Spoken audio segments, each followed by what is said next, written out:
Hello, it's Epicurious Emma, and happy holidays. Speaking of holidays, we are going to be making gingerbread cookies. You can make gingerbread people, gingerbread girls, and in honor of the new Star Wars movie, we are going to be making Chewbacca cookies, which we are going to call Chewy cookies. And let's get started. The ingredients that you're going to need are cinnamon, ground ginger, baking soda, salt, ground cloves, and flour. For our wet ingredients, we are going to need brown sugar, butter, vanilla, an egg, and molasses. So to start, we are going to put into our mixer our brown sugar and 1.5 sticks of butter. All right, now we're gonna start that at a medium speed and then go to a higher speed. And this is called creaming.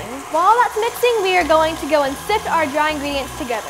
So we've got our 3 cups of flour here, and now we're going to add in 1 teaspoon of cinnamon, 2 teaspoons of ground ginger, 1 teaspoon of baking soda, 1/4 teaspoon of salt, and 1/4 teaspoon of ground cloves. Let's sift this together. If you don't have a sift, you can definitely just whisk this together, but I like using a sift because there's no chunks in there, and it looks like it's snowing.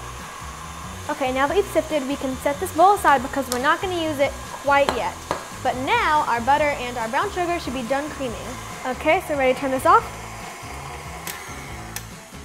You know when it's done because it should be a nice tan color, and most of the sugar has dissolved, so you shouldn't feel too many granules, and it should be nice and creamy.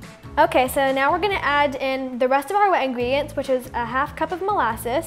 I sprayed the molasses cup with Pam so that the molasses doesn't stick to it. Now we're going to add in our egg. And now 1 teaspoon of vanilla. Put that on a medium speed, and then let it go faster until it's nice and liquefied.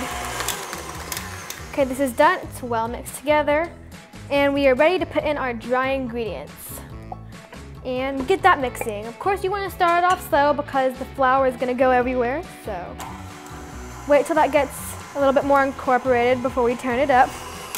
Okay, now we're going to stop that for a second and just scrape off all of the excess dough on the sides and then do one last mix. And now our dough is done. So it looks good, it's a nice light brown, and it also smells a lot like soy sauce because the molasses has such a strong scent, but don't panic because you're doing fine. It's supposed to smell like that. I'm gonna take my gallon Ziploc and put this into my measuring cup so that it's easier to scoop in and rub off all the excess gingerbread on the spatula. So now you just wanna get all the excess dough off the paddle. The pieces that are harder to get off, you can just eat. And now we're gonna scoop this into our bag. We're scooping it into the bag because we want to be able to refrigerate it so that it'll be easier to handle whenever we're rolling it out. Okay, so I've got this all in here, and we're just going to seal this tight and pop it in the fridge for a minimum of 3 hours, or you can just put it in the fridge overnight, however you wanna do it. I'm about to take my dough out of the fridge, but before we do that and start rolling it out, we're going to preheat our oven to 350 degrees. Okay, so our dough is done chilling, and we've got our slope out here. And we're also going to put a little bit of flour on it before we roll it out so that the dough doesn't stick to it. So you're gonna take your dough out, and it's gonna be a little bit hard, but that's why you can press on it a little bit, and then it will get soft quickly, and then you're ready to roll it out. Okay, so I'm gonna cut this in half because this makes 2 batches, and we can save the rest of this. Okay, so now I'm just pressing down to make sure that this is nice and soft and ready to roll. So I'm gonna take my plastic wrap and lay that on top of the dough. And I'm just gonna take my roller and start rolling. It's up to you how thick you want your cookies, but personally, I like mine a 1/4 inch thick. So this looks like a lot of work, but in the end, it's totally worth it because you get nice uniform cookies, and it's nice and smooth and less of a mess. Okay, so I'm done rolling, and it's nice and flat. This took me about 7 minutes. And now I can peel off our plastic wrap and start cutting. So I've got my cookie cutter, and of course you can use whatever one you want. This is mine, and before you start cutting, I would suggest putting a little bit of flour on it so that the dough doesn't stick to the cookie cutter itself.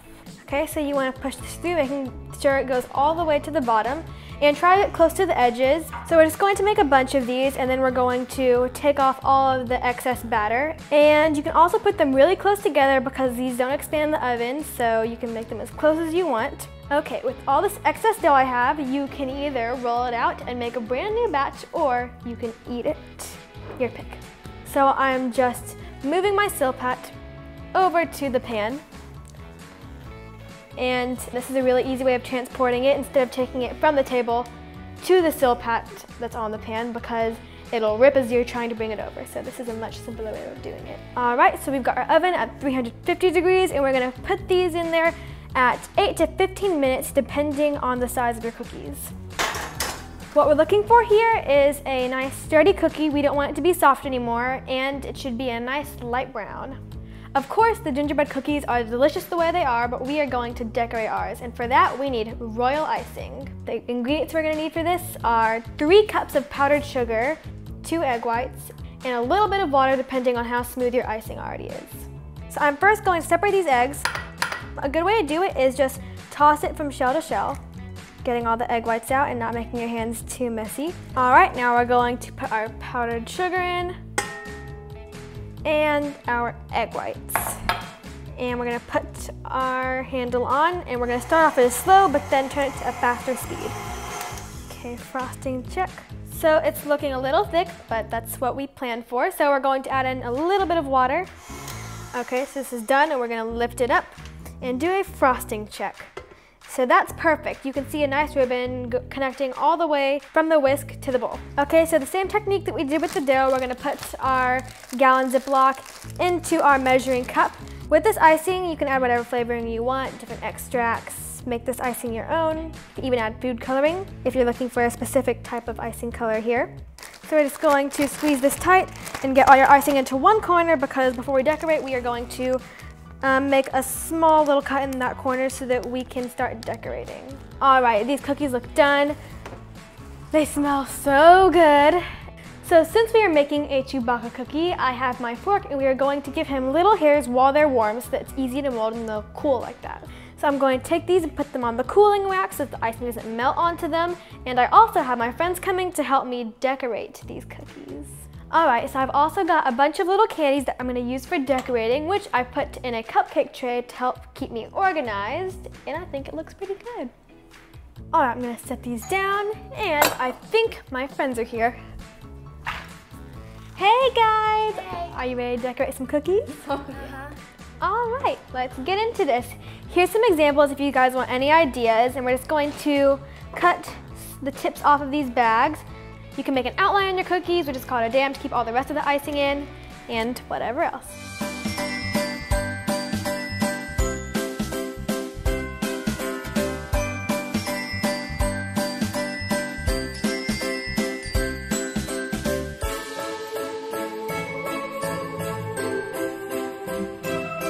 Okay, so we're finishing decorating, and I finished my Chewbacca. And make sure to thumbs up and hit that subscribe button. Tell all your friends about this. Make sure to follow my Facebook account at EpicuriousEmma. We'll see you guys next time. Bye.